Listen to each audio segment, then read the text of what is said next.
diz assim a palavra do Senhor, Eclesiastes capítulo 3, verso 1, todos acharam? Amém? Diz assim: tudo tem a sua ocasião própria, e há tempo para todo propósito debaixo do céu. Tudo tem a sua ocasião própria, e há tempo para todo propósito debaixo do céu. Amém? Pode se assentar, adorando e bendizendo ao nome do Senhor Jesus. Nós estamos diante, irmãos, de uma revelação poderosa, né? Eclesiastes capítulo 3, todos nós conhecemos este versículo e este capítulo por completo, mas o Espírito Santo começou a ministrar algo na minha vida, e eu fui até a Aline. Olha só, olha esse versículo, me ajuda a interpretar esse versículo. Foi quando o Espírito Santo começou a ministrar sobre as nossas vidas, né, sobre a minha vida, o seu propósito e a sua vontade. Estamos diante de um versículo poderoso, escrito por um rei poderoso de Israel. Nós sabemos que Salomão foi um filho a qual Deus amou, né, com todo o seu coração, porque quando Deus revela a Davi que iria colocar no trono o seu filho como sucessor, o Espírito Santo, o profeta, ele diz: olha, o nome do seu filho será Jededias, e a tradução desta palavra quer dizer amado do Senhor. Então foi um homem que foi amado pelo Senhor, por mais que o relacionamento de Davi foi um relacionamento extraconjugal que feriu os princípios do Senhor. Todos nós conhecemos a história que Davi se relaciona com Betseba, e aí Deus rejeita esse ato de Davi, e nós sabemos e entendemos pela história que Salomão, depois colocado o nome Salomão, foi um jovem rejeitado não só pelos irmãos, mas também por toda a sociedade, devido à atrocidade que foi feita diante de Israel, mediante a Davi e a sua esposa Betseba. Então nós podemos entender que Salomão foi um jovem rejeitado, foi um jovem pacato, rejeitado, mas amado pelo Senhor. Deus havia um propósito, tinha um propósito estabelecido para a vida de Salomão. E por que Davi põe o nome que o anjo do Senhor havia falado: olha, Jededias será o teu sucessor? Porém, Davi, ele põe Salomão, o nome do seu filho de Salomão, porque o significado também do nome Salomão quer dizer paz. E qual era o intuito e o interesse de Davi neste momento? É entregar o reino para que Salomão não pudesse guerrear. Profeticamente, Davi estava dizendo para Salomão: o teu reino será de paz, você não precisará pegar em espada, como Davi pegou em espada. Nós sabemos que Davi foi um dos maiores guerreiros de Israel, e a Bíblia vai dizer que Davi, ele, quando passa o teu reinado para Salomão, ele diz: olha, o teu reinado será um reinado de paz. E verdadeiramente o reinado de Salomão foi um reinado de paz. Um homem sábio que foi instruído por Deus. E aí, a partir do capítulo 1 do primeiro livro de Reis, capítulo 1 e capítulo 2, nós vimos Salomão sucedendo o trono. No capítulo 3 nós vimos Salomão orando diante de Deus, e aí Deus é surpreendido pela oração, entre aspas, surpreendido pela oração de Salomão, porque Salomão não pede nada além de sabedoria para que ele pudesse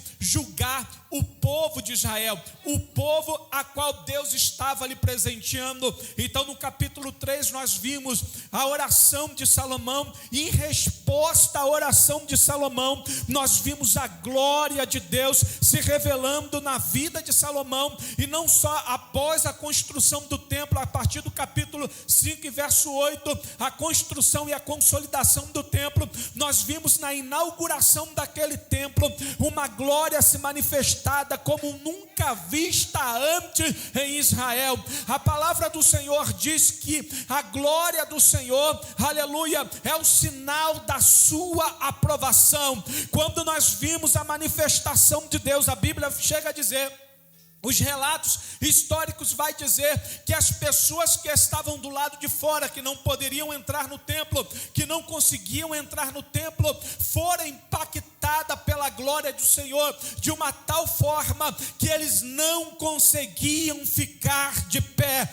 Todos se prostraram diante do Deus Todo-Poderoso, porque a glória de Deus, quando vem, irmãos, ela vem para nos aquebrantar, ela vem para nos jogar no chão, ela vem para que eu e você venhamos nos esvaziar de nós mesmos.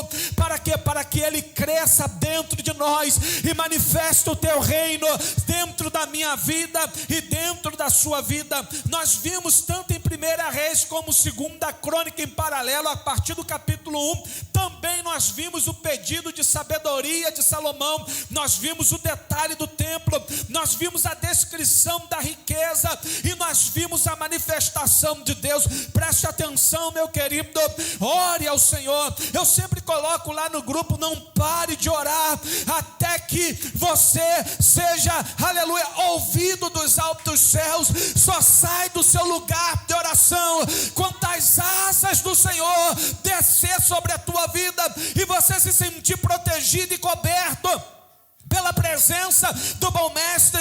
Só pare de orar quando Deus ouvir a tua oração e respondê-la com fogo.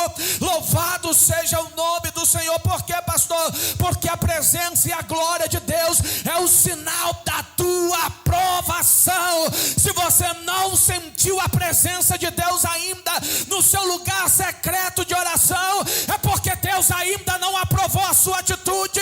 Então ore, porque quando a glória de Deus descer, você vai ver a resposta de Deus para a tua vida, para a tua casa e para a tua família. Aleluia.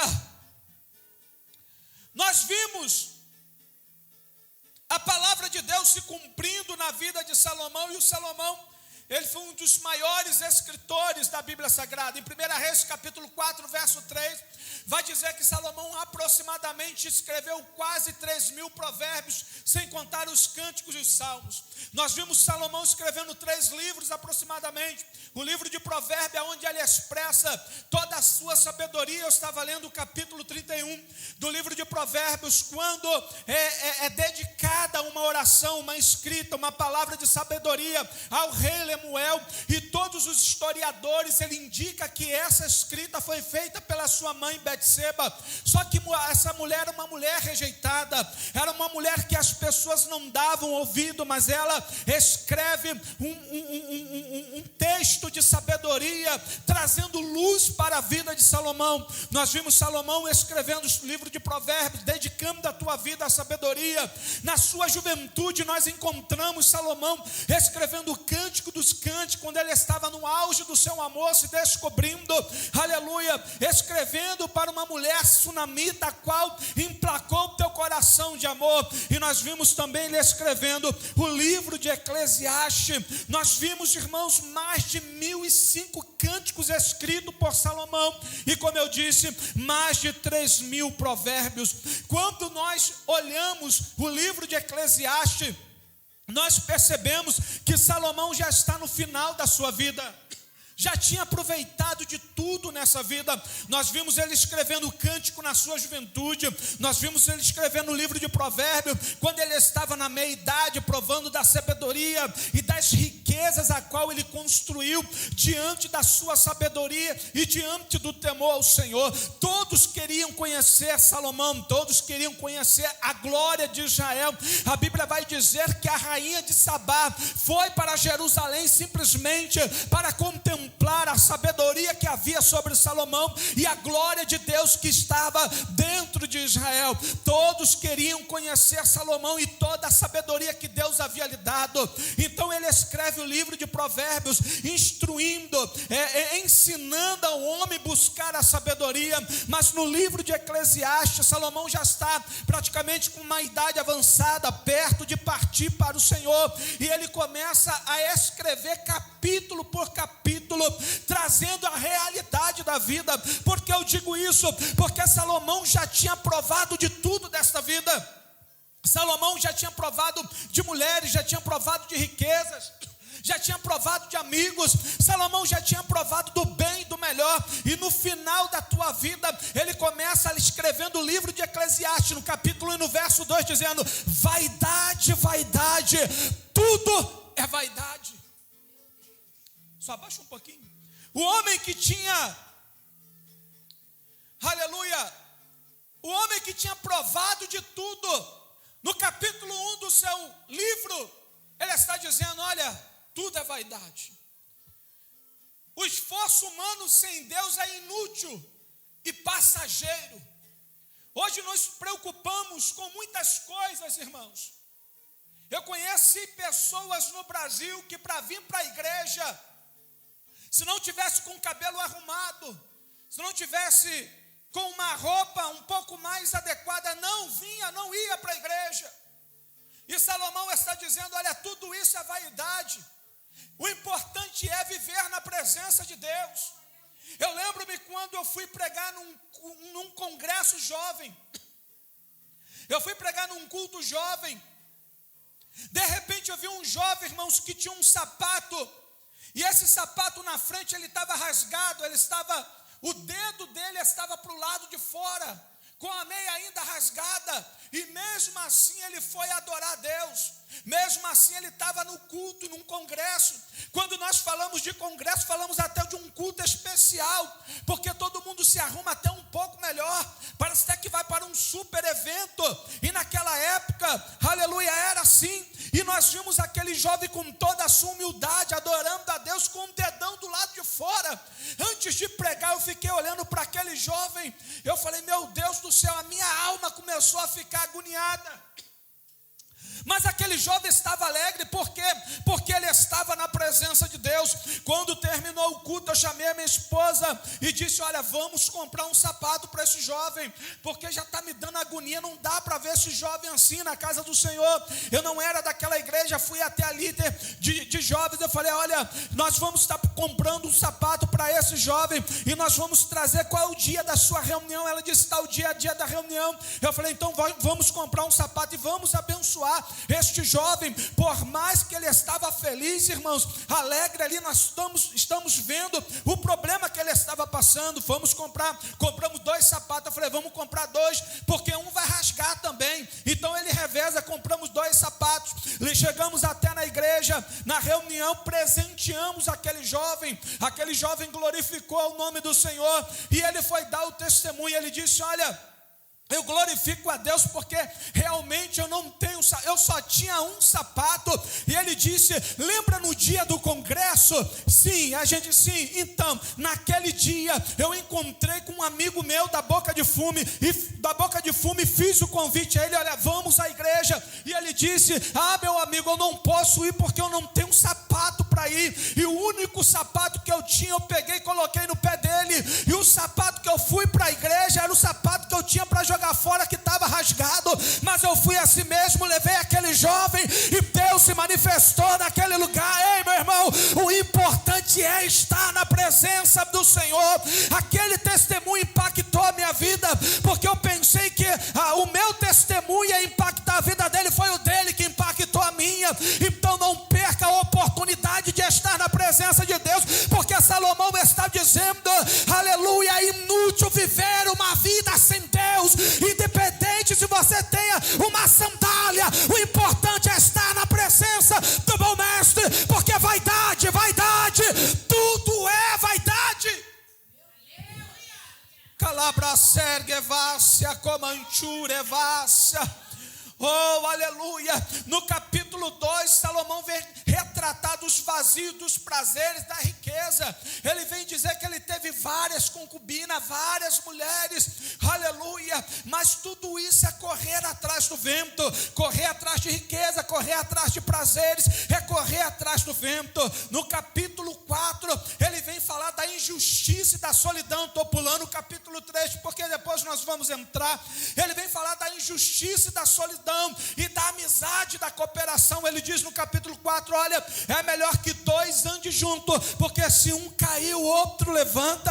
Ei, meu amigo, presta atenção, nesta manhã de glória, é melhor ter amigo. Louvado seja o nome do Senhor. Senhor do que estar lá fora sem ninguém. Sabe por que nós sabemos que lá fora não temos amigo, meu irmão? Temos amigos, colegas de bar, colegas de copo, como dizíamos no Brasil, mas aqui temos a verdadeira amizade, porque o Espírito do Senhor está em nosso meio, e o Espírito que está dentro de mim está dentro de você. O Espírito que está dentro de mim me faz se preocupar contigo. É por isso aqui temos a excelência da amizade e do amor do Espírito Santo. No mundo, ele diz, é injustiça e solidão. Louvado seja o nome do Senhor. E ele vem tratando capítulo por capítulo, falando de riquezas, falando de solidão. Em buscar coisas é como correr atrás do vento. Sendo que no capítulo 12, Salomão já velho, ele traz uma revelação poderosa de um homem, aleluia, que viveu de tudo, um homem mais sábio da terra. Ele resume a tua vida dizendo: lembra do teu Criador, primeiro, nos dias da tua mocidade. Salomão, de tudo que provou na sua velhice, ele está dizendo: lembra do teu Criador no dia da tua mocidade. Salomão está dizendo: não se afaste para o mundo, porque Salomão pecou diante de Deus. Todos nós sabemos que por um período da sua vida, Salomão se desviou do caminho do Senhor. E ele disse: tudo que eu provei na minha vida não valeu de nada. Então lembra do teu Criador no dia da tua mocidade.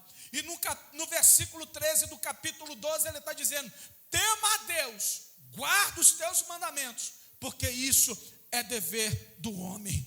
Salomão está resumindo tudo em temer e buscar a presença do Senhor, reconhecendo o verdadeiro Deus e os seus propósitos.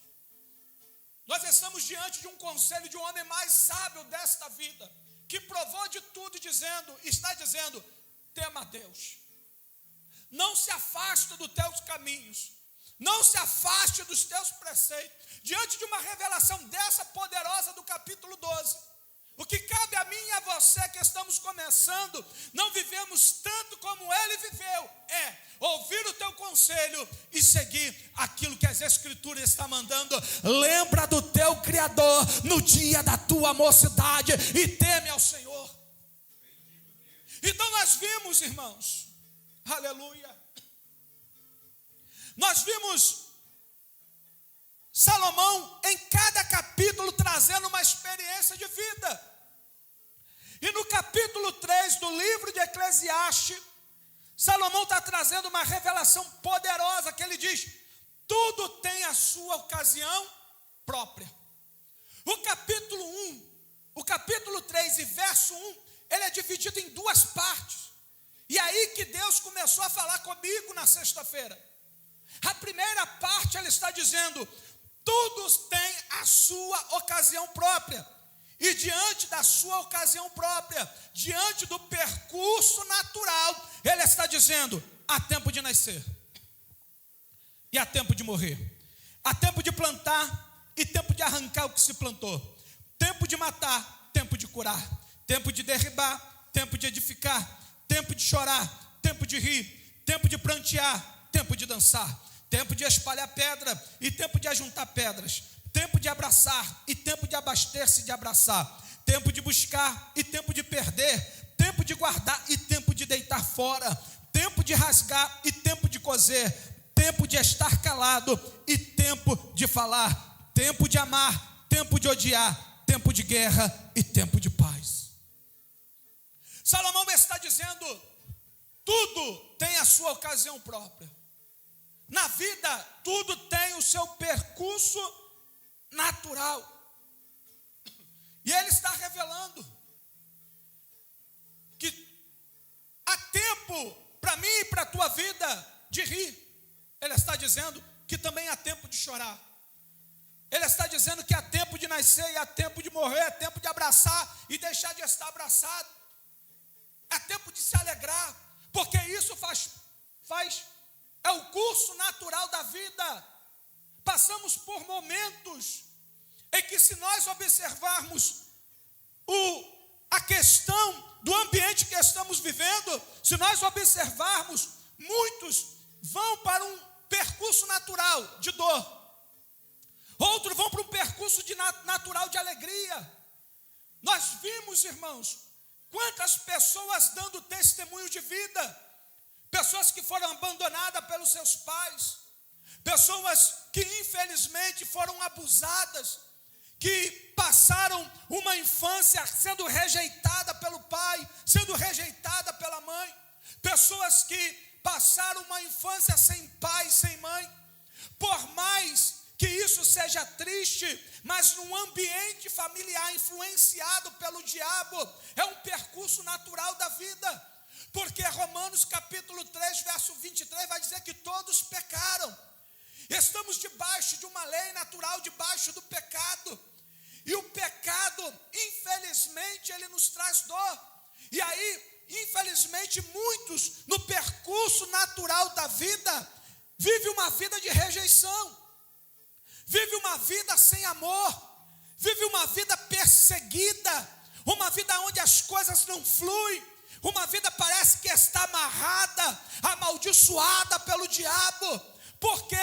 Porque o ambiente em que ele nasceu trouxe um percurso natural, mas um percurso muitas das vezes de derrota, um percurso muitas das vezes de dor, um percurso muitas das vezes de choro e de tristeza.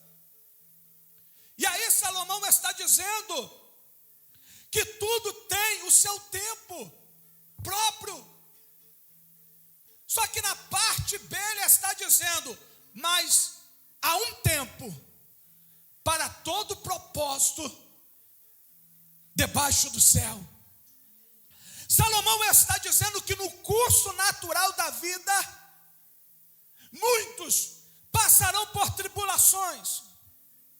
Muitos no curso natural da vida vão conseguir se dar bem na sua vida, mas muitos vão conseguir se dar mal. Sendo que, no versículo 15 do capítulo 3, Salomão está dizendo o seguinte: o que é, já existiu. E o que há de ser, também já existiu. E Deus procura um novo que se passou.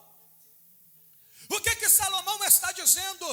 Que a nossa história diante de Deus, ele conhece desde o princípio até o final. Porque a Bíblia vai dizer que Deus é o alfa e o ômega, o começo, o meio e o fim. Então Salomão está dizendo o que é, já existiu. E o que há de ser, também já existiu. Mas Deus procura algo novo. Sabe o que Salomão está dizendo? Mediante o capítulo 3 e verso 23 do livro de Romanos, que todos pecaram e destituídos foram da glória de Deus. Ele está dizendo, no seu curso de vida, Deus já sabe aonde você vai. No curso natural da sua vida, Deus sabe que o inferno te espera, porque Deus já leu a tua história. Só que ele está dizendo que pode haver uma intervenção divina, e por isso Deus procura o quê? Uma oportunidade no teu coração, para que ele estabeleça o teu propósito na tua vida. Deus está dizendo que ele pode intervir no percurso natural da tua história e estabelecer um novo propósito de vida para a tua família.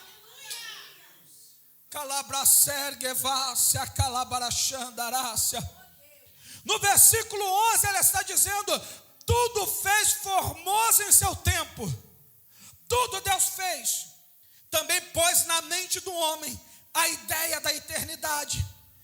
E se bem que este não possa descobrir a obra de Deus, fez desde o princípio até o fim.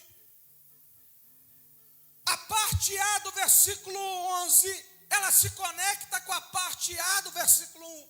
Por quê? Porque tudo fez formoso em seu tempo. Mas a parte B, ela se conecta com a parte B.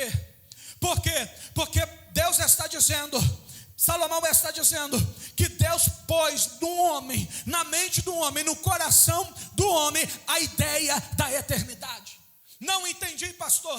Independente do que você passa, independente do que a vida vai te levar, dentro do teu coração há uma ideia de eternidade. Ou seja, você sabe que alguém tem um propósito estabelecido na tua vida. E muitas das vezes, muitas pessoas não sabem quem, o que e como procurar. E Deus já viu a tua história. Ele já foi lá na frente, já foi lá atrás. E aí a Bíblia está dizendo: eu estou voltando para fazer algo novo na tua história. Se você abrir o teu coração, abrir a tua mente, o teu entendimento e deixar Deus fazer aquilo que Ele quer fazer na tua vida, ei, entenda uma coisa: Deus vai parar o percurso natural para estabelecer o teu propósito na tua vida.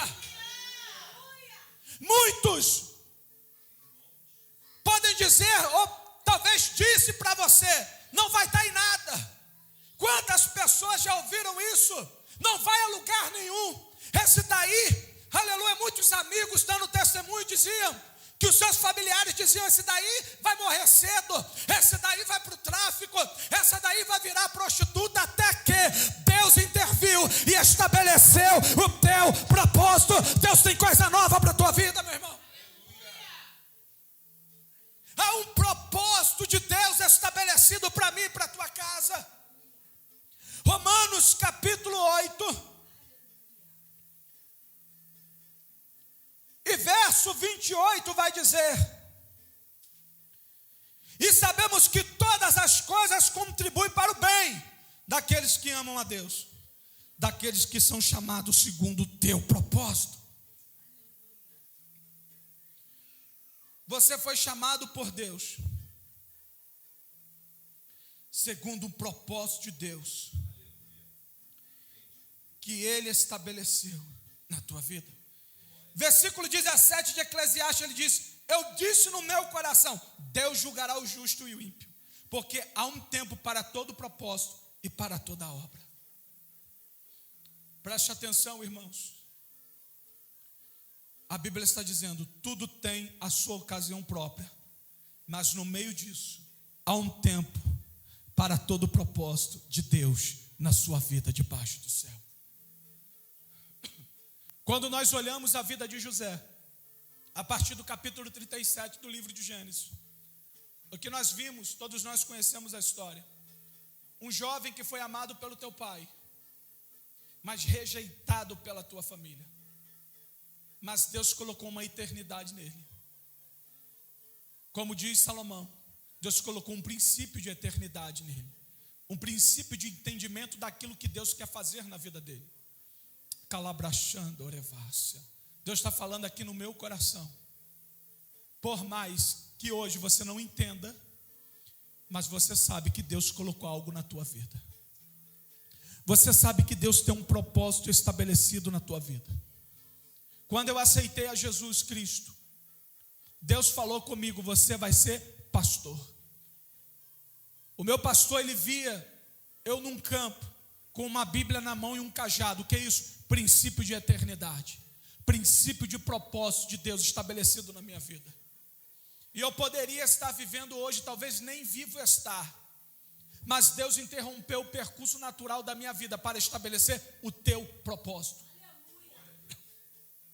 Quando nós olhamos José, Deus coloca um princípio de eternidade. Ele vê as estrelas e a lua e o sol se encurvando. Ele vê os feixes se encurvando a ele. Princípio de eternidade estabelecido por Deus na sua vida. Mas qual foi o percurso natural de José? Ser vendido pelos seus irmãos como escravo. Rejeitado pelos seus irmãos. Só que José não se revoltou contra Deus, porque ele sabia que dentro do coração dele, Deus estabeleceu um propósito. José chega na casa de Potifar, com apenas 17 anos aproximadamente, irmãos. Nós estamos falando de um jovem, e muitas das vezes nós vimos tantos jovens se perdendo, e aí nós queremos dizer: é jovem. Não, irmãos. Jovem também vive propósito. Jovem também nega o mundo. Jovem também rejeita os manjares para viver um propósito estabelecido por Deus. Calabracerguevassa, comanchurevassa. E aí ele chega na casa de Faraó, rejeita. A mulher de Faraó vai preso, fica 2 anos preso, até que no momento oportuno, Deus começa a cumprir e intervir no curso natural da tua vida. Ele começa a cumprir o teu propósito. José de escravo, rejeitado pela tua família, vira governador do Egito. Salomão está dizendo no versículo 11: por mais que não sabemos e nem descobrimos a obra que Deus fez ou vai fazer na minha e na tua vida, nós sabemos que a obra de Deus, ela é perfeita, boa e agradável para mim e para a tua vida, e sabemos que Deus tem um propósito estabelecido. José vira governador do Egito. Por quê, pastor? Porque Deus decidiu intervir e estabelecer um propósito debaixo do céu. Ei, meu irmão, não sei aonde você vai chegar, porque estamos só num começo, mas eu sei que Deus tem algo poderoso na nossa vida para estabelecer. A gente não pode se afastar de Deus, a gente não pode virar as costas para Deus e achar, aleluia, que Deus não tem nada para fazer e realizar. Pelo contrário, meu irmão, a gente não pode ficar a vida toda dando uma de coitado, lembrando do passado. O que passou, passou. O importante é o que Deus tem para a nossa vida. Quando José tem os seus 2 filhos, ele vai colocar o nome dos seus filhos diante daquilo que ele viveu. E ele vai dizer: Deus me fez esquecer do sofrimento da minha casa. Deus me constituiu governador no Egito. José não estava preocupado, irmãos, por aquilo que os seus irmãos e por aquilo que a vida o levou. José estava desfrutando daquilo que Deus estabeleceu na tua vida. Calabra sergue vácia. Ah, pastor, talvez eu fui abusado, fui abusada, fui rejeitado pelos meus pais, fui rejeitado pela minha mãe. Louvado seja o nome do Senhor Jesus, aleluia. Fui rejeitado pela minha família. Não importa o que você passou, o importante é que Deus interviu na tua história. O importante é que Deus tem algo estabelecido para a tua vida. O importante é que Deus vai fazer, porque Ele não é homem que minta, nem filho do homem que se arrependa.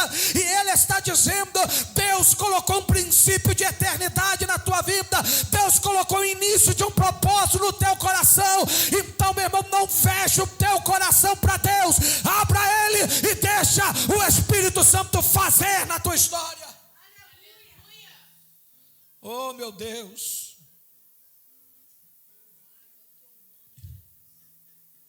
Calabra sergue vácia, comanture vácia. Vamos ficar de pé, vamos orar. Oh, aleluia. Há um propósito de Deus para a tua vida. Tem algum hino? Oh, aleluia. Tem um propósito de Deus para a tua vida, meu irmão. Talvez o percurso natural te levou a tantas depressões,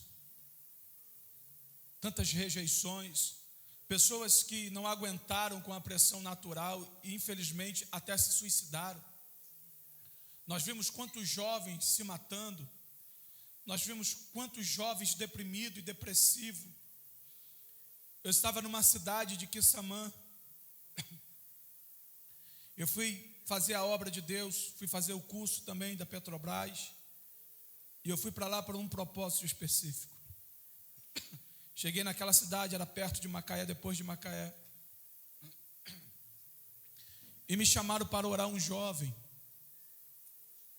que estava 7 anos dentro de um quarto e não saía mais. Quando nós chegamos para orar ele fechou a porta e não deixou eu entrar. A porta do quarto era colado à porta da casa de banho, do banheiro. E a única coisa que ele fazia era sair do quarto e ir para o banheiro, e sair do banheiro e ir para o quarto. Ele pediu para que a tua mãe pregasse madeira nas suas janelas, porque ele não queria claridade no seu quarto. E quando eu cheguei naquele momento, Ele não deixou entrar. Eu fiquei 2 horas encostado na porta, pregando Jesus para aquele jovem. Eu sei que ele não queria abrir a porta, mas ele ouviu a palavra do Senhor. Depois, a mãe dele falou: olha, volte, mas eu não vou falar para ele que você virá. E quando nós voltamos na outra semana, era conjunto de casas habitacionais, e as janelas eram baixas. As janelas normalmente batiam aqui, quando o governo brasileiro faz esses tipos de casa. E quando nós chegamos, ele estava entrando para o banheiro. E quando nós chegamos perto da casa, nós tivemos que ir agachado, passar pelas janelas praticamente de joelho. Para quê? Para que ele não visse a gente. Quando eu entro na sala e olho para o corredor, ele está de frente de mim. E aí ele corre e entra para o quarto. Só que na mesma forma que ele corre e entra, eu também corri e coloquei o pé antes dele fechar a porta. Quando ele fecha a porta no meu pé. Só que a porta fica aberta porque o meu pé impediu dele fechar a porta. E aí eu empurrei a porta. Quando eu olhei para aquele jovem, ele estava há 7 anos, desde os 12 anos, sem cortar cabelo. Ele não tinha contato com ninguém. Ele estava oprimido dentro daquele quarto. Porque o curso natural da vida levou a ele àquele ambiente. Nós começamos a falar de Jesus novamente por 2 horas. Até que naquele quarto os céus se abriu. E a revelação de Deus desceu naquele ambiente. Deus revelou que ele tinha uma jovem com seus 12 anos. E ele tinha um namoro e ele se relacionava com essa jovem. Só que essa jovem o rejeitou. E após a sua rejeição, aquele jovem nunca mais saiu do quarto e voltou para a escola. E naquele momento, debaixo da revelação da autoridade de Deus, quando Deus começou a falar do passado dele, Deus falou: eu tenho uma nova história para a tua vida. Naquele exato momento, o jovem desabou diante de Deus. Porque Deus interviu no meio de um curso natural para estabelecer o teu propósito. Naquele exato momento, aquele jovem aceitou a Jesus. A partir daquele momento, dentro de 1 semana, aquele jovem já tinha ido na barbearia cortar o seu cabelo. Dentro de 1 semana, aquele jovem já tinha voltado para a escola. Dentro de 1 semana, aquele jovem já estava na frente da tua casa, com a tua família, desfrutando da comunhão e do propósito que Deus estabelecera na sua vida. Ei, meu querido, preste atenção. Não importa o que passamos, o que você passou no passado, o importante é o que Deus estabeleceu para a tua vida a partir desse dia. Porque Deus tem um propósito para a tua história. Deus tem um propósito estabelecido para a tua vida. Sabemos que este mundo jaz do maligno, já é influenciado pelo nosso adversário. Sabemos que muitos não viveram num berço evangélico, numa casa entre pais, estão em comunhão, sabemos disso, mas nós sabemos também que é um Deus que conhece a tua história por dentro e por fora, e ela volta para encontrar uma brecha para Deus estabelecer o teu propósito na tua vida. Tudo coopera para o bem daqueles que amam o Senhor, que é chamado segundo o teu propósito. A tua vida aqui é porque Deus te chamou por um propósito, é porque Deus tem um propósito na tua vida. É por isso que você está aqui nesta manhã. É por isso que você foi chamado por Deus, ainda que você não entenda o que Deus vai fazer e o que Deus quer fazer. Mas entregue o teu caminho ao Senhor, confia nele. Porque o mais